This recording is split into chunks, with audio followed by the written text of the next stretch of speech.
ओम नमो दिव्य महादिव्य शिवाय सत्यम नमः। नमो प्रकृति भद्राय नीता प्रणता अस्मदाम सज्जनों।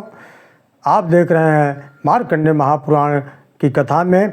अब अभी तक आपने निशुंभ का वध देखा है और अब जो है चलते हैं सीधा कथा की तरफ।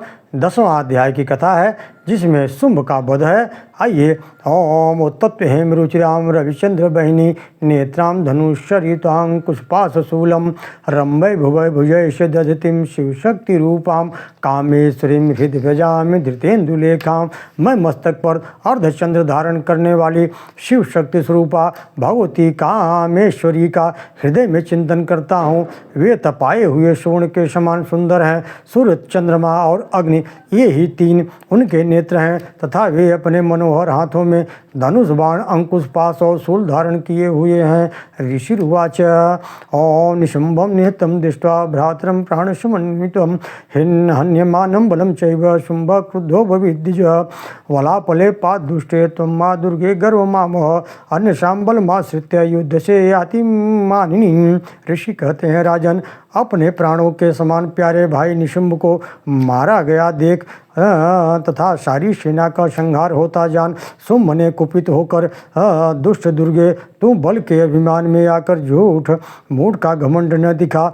तू बड़ी मानिनी बनी हुई है किंतु दूसरी स्त्रियों के बल का सहारा लेकर लड़ती है। देव्युवाच एकैवा हम जगत त्यत्र द्वितीया का मम परा पश्यताम दुष्टमय्येव विशंत्यो मद विभूतयः। देवी बोली, ओ दुष्ट, मैं अकेली ही हूँ। इस संसार में मेरे सिवा दूसरा कौन है? देख, ये मेरी ही विभूतियाँ हैं, अतः मुझ में ही प्रवेश कर रही हैं। ततः समस्तास्तां देवी देव्यो ब्रह्माणी प्रमुखालयम तस्या देव्यास्तनो जोगमुरेकैवासी तदाम्बिका। तदनंतर ब्रह्माणी आदि समस्त देवियाँ अंबिका के शरीर में लीन हो गई। उस समय केवल अंबिका देवी ही रह गई। देव्युवाच अहम विभूत्या बहुभिरी रूपर्यदा स्थिता तत्संहृतं मयैकैव तिष्ठाभ्याजो स्थिरो भव। देवी बोली, मैं अपनी ऐश्वर्य शक्ति से अनेक रूपों में वहाँ उपस्थित हुई थी। उन सब रूपों को मैंने समेट लिया। अब अकेले ही युद्ध में खड़ी हूँ, तुम भी स्थिर हो जाओ। ऋषिर्वाच ततः प्रवृत्ते युद्धं दिव्या शुंभस्य चोभयो पश्यतां सर्वदेवानां मसूरणां च दारुणं सर्वर्षस्थितशस्त्रैस्तथा स्त्रैश्चैव दारुणै तयोर्युद्धमुद्भूय सर्वलोकभयङ्करं दिव्यान्यस्त्राणि सतसो मुमुचे यान्यथाम्बिकां बभज्य तानि दैत्येन्द्रस्तथा तत्प्रतिघातकर्तृभिः मुक्तानि तेन चास्त्राणि दिव्यानि परमेश्वरी बभज्य लीलयग्रहुङ्कारोच्चारणादिभिः।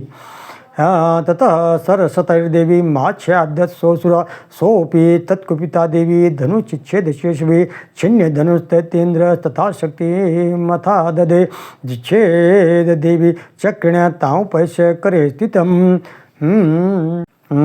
ततः खड्गमुपादाय सतचंद्रम च भानुमत अभ्युधावत देवी द्वितीया नामापि धीपेश्वरः तस्यापतत एवासु खड्गम चिच्छेद चंडिकां धनुर्मुक्त शितरिबाणैश्चर्मचार्ककरामलं हताश्च स तदादत्य छिन्न धन्वा विशारथि जग्रामुद्ग्रम घोरम अंबिका निधनोत्तदः चिच्छेदापतस्तस्य मुद्गिरं निश्चितैश्वरै तथापि शोभ्यधावतां मुष्टिमुद्यम्य वेगवान् स मुष्टिपातयामास हृदये दैत्यपुङ्गवा देव्यास्तं चापि सा देवी तले नूरश्म्य ताडयत् तलप्रहाराभ्यतो निपात महीतले स दैत्यराज सहसा पुनरेव तथोस्थितम् उत्पात्य च प्रगहोर्चरुर्देवी गगनमास्थिता तत्रापि सा निराधारा योधेन तेन चंडिका नियुद्धं खेतदा दैत्य चंडिका च परस्परं चक्रतुं प्रथमं सिद्धे मुनिविस्मयकारकं ततो नियुद्धं सुचिरं कृत्वा तेनाम्बिका सह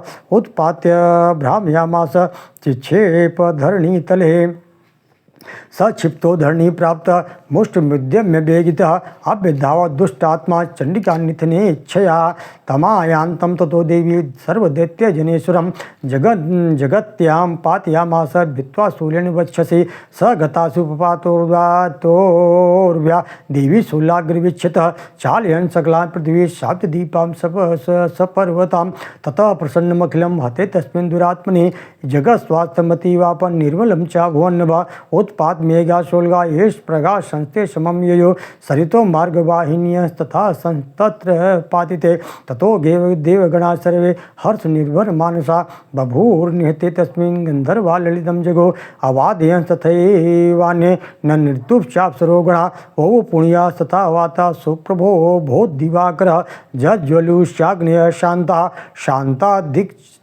जनित स्वनाओ। ऋषि कहते हैं तदनंतर देवी और शुंभ दोनों में सब देवताओं तथा दानवों को देखते देखते भयंकर युद्ध छिड़ गया। बाणों की वर्षा तथा तीखे शस्त्रों दारुण अस्त्रों के प्रहार से दोनों का युद्ध सब लोगों के लिए बड़ा भयानक प्रतीत हुआ। उस समय अंबिका देवी ने जो सैकड़ों दिव्य अस्त्र छोड़े उन्हें दैत्यराज शुंभ ने उनके निवारण अस्त्रों द्वारा काट डाला। इसी प्रकार शुंभ ने भी जो दिव्य अस्त्र चलाए उन्हें परमेश्वरी ने भयंकर हुंकार शब्दों के उच्चारण आदि द्वारा खिलवाड़ में ही नष्ट कर डाला। तब उस असुर ने सैकड़ों बाणों से देवी को आच्छादित कर दिया।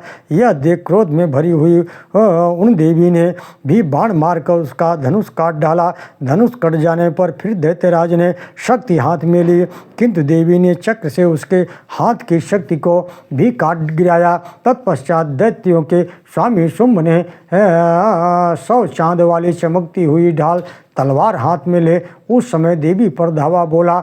उसके आते ही चंडिका ने अपने धनुष से छोड़े हुए तीखे बाणों द्वारा उसकी सूर्य किरणों के समान उज्ज्वल ढाल और तलवार को तुरंत काट डाला। फिर उस दैत्य के घोड़े और सारथी मारे गए। धनुष तो पहले ही कट चुका था। अब उसने अंबिका को मारने के लिए उद्यत हो भयंकर मुद्गर हाथ में लिया। उसे आते देख देवी ने अपने तीक्ष्ण बाणों से उसका मुद्गर भी काट डाला।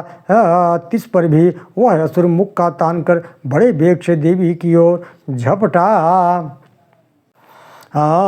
उस दैत्यराज ने देवी की छाती में मुक्का मारा।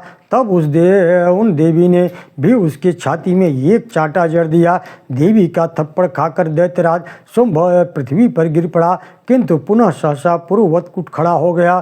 फिर वह उछला और देवी के ऊपर ले जाकर आकाश में खड़ा हो गया। तब चंडिका आकाश में भी बिना किसी आधार के ही शुंभ के साथ युद्ध करने लगी।